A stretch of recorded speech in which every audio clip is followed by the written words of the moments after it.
Organic chemistry, BSc first year का second paper organic chemistry, chapter number first. तो chapter number first के अंदर आज बतलाएंगे कि रिएक्शन होती क्या है, रिएक्शन के कितने पार्ट होते हैं। तो सबसे ऊपर लिखा हुआ है कि रिएक्शन के अंदर अटैकिंग रिएजेंट होता है, सब्सट्रैक्ट होता है, ठीक है ना। अटैकिंग रिएजेंट सब्सट्रैक्ट के साथ रिएक्शन करता है, ठीक है ना, रिएक्शन करता है और रिएक्शन करने के बाद इंटरमीडिएट बनाता है। तो क्या लिखा हुआ है, इंटरमीडिएट।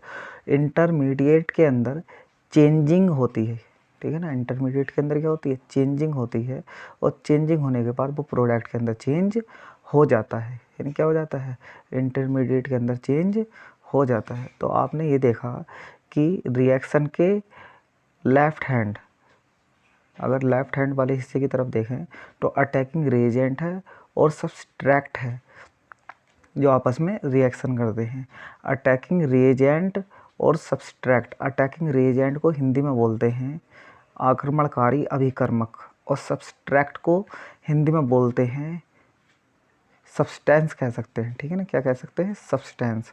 ये आपस में सब्सटेंस को हिंदी में बोलेंगे पदार्थ, नहीं, जिसके ऊपर रिएक्शन आप अटैकिंग रिएजेंट के द्वारा इसके ऊपर कराओगे। ये आपस में रिएक्शन करेंगे, रिएक्शन स्लो होगी, इंटरमीडिएट बनेगा। इंटरमीडिएट के अंदर आपको कई प्रकार के चेंजेस देखने को मिल सकते हैं, जैसे inductive effect, resonance, hyper conjugation, इस प्रकार के आपको इफेक्ट देखने को मिल सकते हैं और वो चेंज हो जाएगा प्रोडक्ट के अंदर। तो सबसे पहली बात आती है अटैकिंग रिएजेंट है कौन। हम अटैकिंग रिएजेंट किसको कह सकते हैं। तो अटैकिंग रिएजेंट के बारे में लिखा है कि वे पॉजिटिव या निगेटिव या फ्री रेडिकल प्रकार की स्पीसीज जो रासायनिक रिएक्शन को संपन्न कराते हैं। इस लाइन का मीनिंग समझेंगे कि ये लाइन हमसे क्या कहती है। वे पॉजिटिव या निगेटिव या फ्री रेडिकल प्रकार की स्पीसीज, कहने का मतलब अटैकिंग रिएजेंट क्या हो सकते हैं, पॉजिटिव हो सकते हैं, निगेटिव हो सकते हैं, या फ्री रेडिकल टाइप के हो सकते हैं, यानी प्रकार की जाति या कैटेगरी जो रासायनिक रिएक्शन को स्टार्ट कराते हैं। कहने का मतलब अटैकिंग रिएजेंट जो होता है वो नेगेटिव हो सकता है, पॉजिटिव हो सकता है, ठीक है ना, और फ्री रेडिकल कैटेगरी का हो सकता है, और ये रिएक्शन को स्टार्ट कराता है। वह क्या कहलाता है, अटैकिंग रिएजेंट कहलाते हैं। फिर आगे लिखा हुआ है कि प्रत्येक रिएजेंट की न्यूक्लियस या इलेक्ट्रॉन के प्रति एफिनिटी होती है। देखो ध्यान से देखेंगे कि प्रत्येक रिएजेंट मतलब अटैकिंग रिएजेंट जो भी अटैक जो करता है या रिएजेंट जो भी है उसकी दो प्रकार की एफिनिटी का मतलब लगाव, या तो न्यूक्लियस के प्रति या इलेक्ट्रॉन के प्रति, या तो न्यूक्लियस के प्रति या इलेक्ट्रॉन। देखो यहाँ न्यूक्लियस का अर्थ है पॉजिटिव आयन, ठीक है ना, ये पॉजिटिव आयन से के ऊपर अटैक करते हैं। अगर इससे दो चीज़ बनेंगी, न्यूक्लियोफाइल और इलेक्ट्रोफाइल। तो न्यूक्लियस के प्रति लगाव मतलब पॉजिटिव पर अटैक, और इलेक्ट्रॉन के प्रति एफिनिटी का मतलब निगेटिव पार्ट पर अटैक, ठीक है ना। अगर निगेटिव पार्ट पर अटैक कौन करेगा, निगेटिव पार्ट पर अटैक वो करते हैं जो खुद पॉजिटिव होते हैं। तो ऐसे पॉजिटिव आयन, ठीक है ना, और न्यूक्लियोफाइल जो न्यूक्लियस पर अटैक करेंगे वो कैसे होंगे, वो निगेटिव कैटेगरी के होंगे, और इलेक्ट्रॉन के प्रति एफिनिटी रखने वाले पॉजिटिव होंगे, ठीक है ना। तो इस आधार पर अटैकिंग रिएजेंट को तीन प्रकार में बांटा गया है, ठीक है ना। इस आधार पर अटैकिंग रिएजेंट तीन प्रकार के होते हैं। हम ये कह सकते हैं कौन कौन से होते हैं, न्यूक्लियोफिलिक, मैंने अभी बताया, जो न्यूक्लियस के प्रति लगाव रखते हों, ठीक है ना। न्यूक्लियोफिलिक मतलब नाभिक स्नेही, नाभिक का मतलब पॉजिटिव, स्नेही का मतलब लगाव रखने वाले, जो नाभिक के प्रति लगाव रखते हैं वो क्या कहलाते हैं, न्यूक्लियोफिलिक रिएजेंट कहलाते हैं, ठीक है ना। इलेक्ट्रोफिलिक कौन होंगे, जो इलेक्ट्रॉन के प्रति लगाव दिखाएंगे वो क्या कहलाएंगे, इलेक्ट्रोफिलिक रिएजेंट कहलाएंगे। इसके बाद आ जाता है फ्री रेडिकल। तो फ्री रेडिकल क्या बतलाता है? फ्री रेडिकल की अगर कंडीशन कभी ऐसी बनती है कि फ्री रेडिकल अपने इलेक्ट्रॉन डोनेट करके क्या बना सकते हैं? कोवेलेंट बॉन्ड बना सकते हैं, इलेक्ट्रॉन को डोनेट कर सकते हैं। तो इलेक्ट्रॉन को डोनेट नहीं इलेक्ट्रॉन को डोनेट करके कोवेलेंट बॉन्ड बना सकते हैं। देखो अब न्यूक्लियोफिलिक रिएजेंट हो गया, इलेक्ट्रोफिलिक रिएजेंट हो गया और फ्री रेडिकल हो गया। अब इन तीनों को स्टेप बाय स्टेप देखेंगे कि न्यूक्लियोफिलिक कौन, इलेक्ट्रोफिलिक कौन होता है। तो सबसे पहला जाता है न्यूक्लियोफिलिक रिएजेंट। तो न्यूक्लियो का अर्थ क्या हो गया? न्यूक्लियस। अब फिलिक का अर्थ क्या हो गया? चाहने वाला या लगाव रखने वाला। ठीक है, जो न्यूक्लियस के प्रति लगाव रखते हों। तो न्यूक्लियस के प्रति कौन लगाव रखेंगे?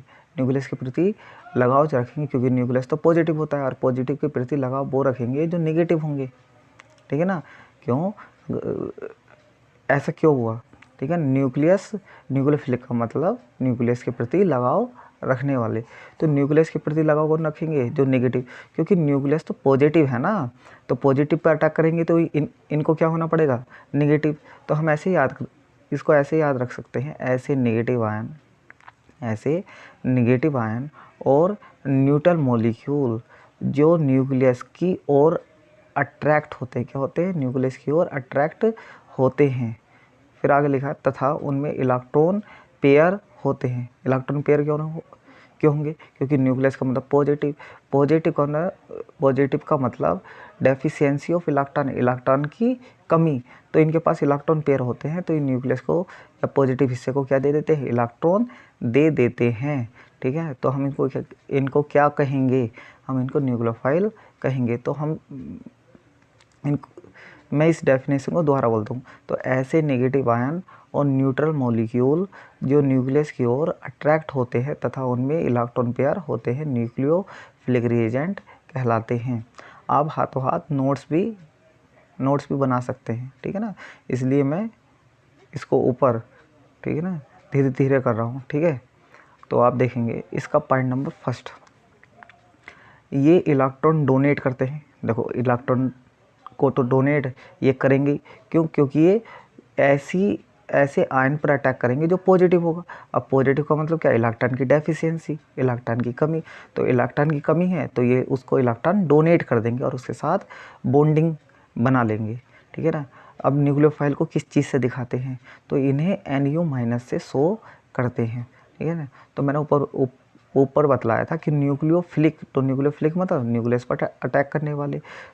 तो न्यूक्लियस पर अटैक करने वाले कौन होंगे? नेगेटिव। तो आप इसका एग्जाम्पल याद रख सकते हैं, H-, F-, हाइड्रोजन के ऊपर माइनस, फ्लोरीन के ऊपर माइनस। ठीक है ना, इलेक्ट्रॉन पेयर की तरह भी ये वर्क करते हैं। Bromine -OH hydroxide -C2H5O-। ठीक है ना।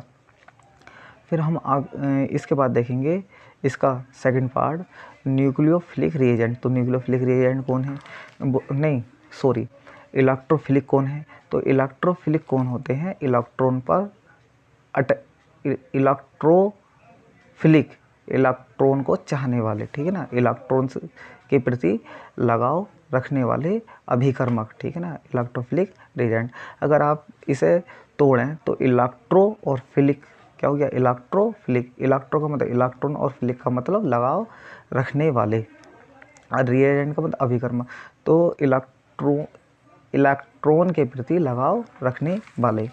तो इसके अंदर कौन है? इलेक्ट्रॉन के प्रति कौन लगाव रखेंगे? इलेक्ट्रॉन के प्रति कौन लगाव रखेंगे? जिनके पास इलेक्ट्रॉन की डेफिशिएंसी होगी, जिनके पास इलेक्ट्रॉन की कमी होगी। तो इलेक्ट्रॉन की कमी किन के ऊपर होगी? तो इलेक्ट्रॉन के ऊपर कमी पॉजिटिव आयनों की होगी, जिनके ऊपर पॉजिटिव चार्ज होगा। ठीक है ना, याद रखना आप, जिनके ऊपर पॉजिटिव चार्ज होगा। तो हम आगे बता सकते हैं कि वे अभिकर्मक या वे रिएजेंट जिन पर इलेक्ट्रॉन की कमी हो, अर्थात इलेक्ट्रॉन से सहित होने की क्षमता रखते हों। आई बात समझ में आपके या नहीं? देखो मैंने ये बताया कि वे रिएजेंट जिन पर इलेक्ट्रॉन की कमी हो। तो इलेक्ट्रॉन की कमी किन के ऊपर होगी? जिनके ऊपर पॉजिटिव चार्ज होगा। पॉजिटिव चार्ज क्या? जो पॉजिटिव चार्ज, इसके ना पॉजिटिव चार्ज किस चीज़ को शो करता है? तो पॉजिटिव चार्ज ये दिखाता है कि उसके पास इलेक्ट्रॉन की डेफिशिएंसी है, अर्थात इलेक्ट्रॉन से संयुक्त होने की क्षमता रखते हैं, इलेक्ट्रोफिलिक रिएजेंट कहलाते हैं। अब ये दो प्रकार के हो सकते हैं, ठीक है ना। जो किस किस प्रकार के, ये पॉजिटिव भी हो सकते हैं, ये उदासीन, देखो उदासीन ठीक लिख लेना, ठीक है ना, कि ये क्या हो सकते हैं, उदासीन भी हो सकते हैं। तो ये नॉर्मली क्या हो सकते हैं, धनावेशित भी हो सकते हैं और उदासीन भी हो सकते हैं। तो हम कह सकते हैं कि इलेक्ट्रोफिलिक रिएजेंट जो होते हैं वो दो प्रकार के होते हैं, या तो पॉजिटिव या न्यूट्रल, या तो पॉजिटिव हो सकते हैं या न्यूट्रल होते हैं। तो अब देखेंगे कि पॉजिटिव कौन कौन से हो सकते हैं। तो धनावेशित इलेक्ट्रॉन स्नेही अभिकर्मक, तो पॉजिटिव इलेक्ट्रोफिलिक रिएजेंट, तो पॉजिटिव इलेक्ट्रोफिलिक रिएजेंट कौन होंगे, H प्लस, X प्लस, ठीक है। X का मतलब हैलोजन, हैलोजन जैसे Cl के ऊपर प्लस Br, ब्रोमीन के ऊपर जो प्लस, आयोडीन के ऊपर प्लस, और CH3 प्लस, मिथाइल ये ग्रुप है इसके ऊपर प्लस। तो हम इसे ऐसे भी बोल सकते हैं, मिथाइल के ऊपर प्लस हो गया तो कार्बोनियम आयन, IOM, EM लगा देते हैं, ठीक है ना। और ठीक है, ये इसका एग्जाम्पल हो गया। उसके बाद हो गया उदासीन इलेक्ट्रॉन स्नेही अभिकर्मक। तो उदासीन मतलब न्यूट्रल इलेक्ट्रोफिलिक, तो न्यूट्रल इलेक्ट्रोफिलिक रिएजेंट। तो न्यूट्रल इलेक्ट्रोफिलिक रिएजेंट कौन होंगे, जैसे BeCl2, BF3, AlCl3, ZnCl2, C2H5। अब आप ये कहेंगे कि जब BeCl2 और BeCl2 beryllium chloride, BF3 barium trifluoride, aluminium trichloride, ये जो है इनके ऊपर तो ना तो नेगेटिव है ना ही पॉजिटिव है, तो ये अटैक कैसे करेंगे, इनका ऑक्टेट इनकम्प्लीट होता है। क्या होता है, इनका ऑक्टेट इनकम्प्लीट होता है। ये अपने ऑक्टेट को कंप्लीट करने के लिए इलेक्ट्रॉन को क्या कर सकते हैं, इलेक्ट्रॉन को एक्सेप्ट कर सकते हैं और बॉन्डिंग में जा सकते हैं।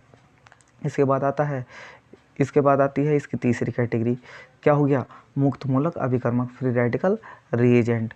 तो ऐसे अभिकर्मक जो कोवैलेंट बॉन्ड बनाते हैं, ध्यान देना कि अगर ऐसे अभिकर्मक मतलब ऐसे रिएजेंट जो क्या बना सकते हैं, कोवैलेंट बॉन्ड बना सकते हैं। तो कोवैलेंट बॉन्ड कैसे बनाएंगे कि अगर फ्री रेडिकल, जैसे Cl के ऊपर एक फ्री रेडिकल है, दूसरे Cl के ऊपर फ्री रेडिकल है, तो ये आपस में क्या कर लेंगे, शेयरिंग कर लेंगे, डोनेट कर देंगे।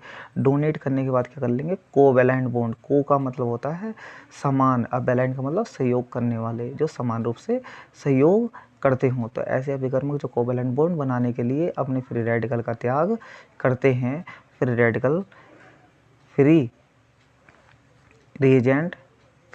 रिएजेंट कहलाते हैं। यहाँ आप ठीक करना कि फ्री रेडिकल रिएजेंट कहलाते हैं। ये सामान्यतः उदासीन स्पीसीज होते हैं। स्पीसीज का मतलब मैंने आपको इससे पहले भी बताया कि जाति, एक बार आपको रिकॉल करा दूं कि मैंने आपको क्या बताया, मैंने बताया कि अटैकिंग रिएजेंट के बाद मैंने आपको बताया कि अटैकिंग रिएजेंट भी तीन प्रकार के हो सकते हैं, न्यूक्लियोफिलिक रिएजेंट, इलेक्ट्रोफिलिक और फिर रेडिकल, ठीक है ना। फिर उसके बाद मैंने आपको क्या बताया कि इसके अंदर जो इलेक्ट्रोफिलिक रिएजेंट है वो भी कितने प्रकार के हो सकते हैं, दो प्रकार के, या तो पॉजिटिव या न्यूट्रल, ठीक। इसके बाद आ जाती है कि टाइप ऑफ रिएक्शन, अगला टॉपिक आ जाता है टाइप ऑफ रिएक्शन। तो टाइप ऑफ रिएक्शन के अंदर क्या होता है कि अभिक्रिया, कार्बनिक अभिक्रिया कितने प्रकार की होती हैं। तो कार्बनिक अभिक्रिया कितने प्रकार की होती हैं, देखो अगर आप ऊपर जाएं बिल्कुल, तो ऊपर जाने के बाद आपको ये पता चलेगा कि अटैकिंग रिएजेंट और सब्सट्रैक्ट, ये तो अटैकिंग रिएजेंट है, तो जैसे अटैकिंग रिएजेंट A है और सब्सट्रैक्ट क्या है, B है, ये आपस में रिएक्शन करते हैं। तो ये रिएक्शन कितने प्रकार से कर सकते हैं, तो इनके 4 तरीके हैं, ये 4 तरीके से रिएक्शन कर सकते हैं। तो रिएक्शन कितने टाइप की हुई, रिएक्शन अटैकिंग रिएजेंट के आधार पर, ठीक है ना, 4 प्रकार की हुई। इसके अंदर कौन कौन से टाइप हैं, इसके अंदर कौन कौन से टाइप है, तो सब्स्टिट्यूशन, एडिशन, एलिमिनेशन, EDDITIONNAL होगा यहाँ, ठीक है ना, और एलिमिनेशन और रीअरेंजमेंट, ठीक है ना, रीअरेंजमेंट। तो क्या है ये, ठीक है ना। तो अब मैं इसके बारे में आपको बताऊंगा कि कार्बन अगर ऑर्गेनिक रिएक्शन हुई तो ऑर्गेनिक रिएक्शन का मुख्य कारण, मेन वर्क जो होता है वो प्रोडक्ट का फॉर्मेशन करना होता है, प्रोडक्ट को बनाना होता है। और किसी भी रिएक्शन में अभिकारक, किसी भी रिएक्शन में अभिकारक रिएजेंट में मूलतः कितने इसके अंदर कितने प्रकार के चेंजेस देखे जा सकते हैं। तो मेनली इसके अंदर 4 प्रकार के चेंजेस देखे जा सकते हैं। इसके अंदर 4 प्रकार के फिनोमिना हो सकते हैं। फिनोमिना इसके अंदर 4 प्रकार की घटनाएं हो सकती हैं। या तो चीज़ें जुड़ सकती हैं, या सब्स्टिट्यूटेड हो सकती हैं कि ए और बी में से एक हटे और उसके ऊपर सी अटैक कर जाए, ठीक है ना। तो क्या होगा, ये मैं आपको इसके नीचे बताऊंगा, ठीक है ना, इसका एग्जाम्पल। तो प्रतिस्थापन अभिक्रिया हो गई, योगात्मक, एलिमिनेशन और रीअरेंजमेंट। तो एडिशन के अंदर चीज़ें जुड़ती हैं, सब्स्टिट्यूट के अंदर अगर ऑर्गेनिक कंपाउंड होगा तो ऑर्गेनिक कंपाउंड के अंदर एक चीज़ हटेगी, एक ग्रुप हटेगा और दूसरे कंपाउंड का उसके ऊपर ग्रुप अटैक करेगा और कंपाउंड बना लेगा। विलोपन अभिक्रिया का मतलब क्या हो गया, एलिमिनेशन की एक ही कंपाउंड से अगर 2 एटम या ग्रुप एलिमिनेट हो जाए, अलग हो जाए, तो उसको बोलेंगे एलिमिनेशन रिएक्शन। और पुनर्विन्यास अभिक्रिया का मतलब रीअरेंजमेंट, कि यदि प्रोडक्ट हमारा ऐसा बना जो स्टेबल नहीं है, क्या नहीं है, जो स्टेबल नहीं है, तो ये अपने आप को स्टेबल करने के लिए क्या करते हैं, ये अपने आप को स्टेबल करने के लिए अपने आप को रीअरेंज कर लेते हैं। क्या कर लेते हैं, पुनर्विन्यासित कर लेते हैं। देखो रीअरेंज का मतलब अगर कोई चीज़ स्टेबल नहीं बनती प्रोडक्ट की तरफ, तो प्रोडक्ट के अंदर बना जो भी सब्सटेंस है वो अपने आप को अरेंज कर लेगा, ठीक है ना। क्या कर लेगा, अरेंज कर लेगा। अरेंज करने से क्या होगा, उसकी एक एटम अपनी पोजीशन से हट के दूसरी पोजीशन पर जा सकता है, ठीक है, जिसकी वजह से वो अरेंज हो जाएगा और अरेंज होने की वजह से उसकी स्टेबिलिटी अच्छी हो जाएगी और वो ही मेन कंपाउंड माना जाएगा, ठीक है ना। अब मैंने आपको बताया था कि प्रतिस्थापन अभिक्रिया, आप इसको कंटिन्यू देखते चलें, ये आपको समझ में आएगा, ठीक है ना। तो प्रतिस्थापन अभिक्रिया क्या है, सब्स्टिट्यूशन रिएक्शन, कि वे रिएक्शन जिसमें किसी ऑर्गेनिक कंपाउंड का कोई एटम या ग्रुप, नीचे देखा एग्जाम्पल में CH3Cl मिथाइल क्लोराइड के अंदर, आप इसे देखें और इसे देखने के बाद ऊपर की डेफिनेशन देखें। वे रिएक्शन जिसमें किसी ऑर्गेनिक कंपाउंड, तो ऑर्गेनिक कंपाउंड कौन हो गया, CH3Cl का कोई एटम या ग्रुप, कोई एटम ग्रुप को इसके अंदर कौन हो गया, Cl, ठीक है। आ रही बात, पास समझ में कि Cl हो गया, Cl किसी दूसरे समकक्ष, तो दूसरा समकक्ष कौन हो गया, OH माइनस, ठीक है ना। क्या हो गया, OH माइनस के द्वारा प्रतिस्थापित हो जाता है, के द्वारा सब्स्टिट्यूट हो जाता है। देखो यहाँ से Cl हटेगा और उसकी जगह कौन आ जाएगा, OH आ जाएगा। कौन आ जाएगा, OH आ जाएगा।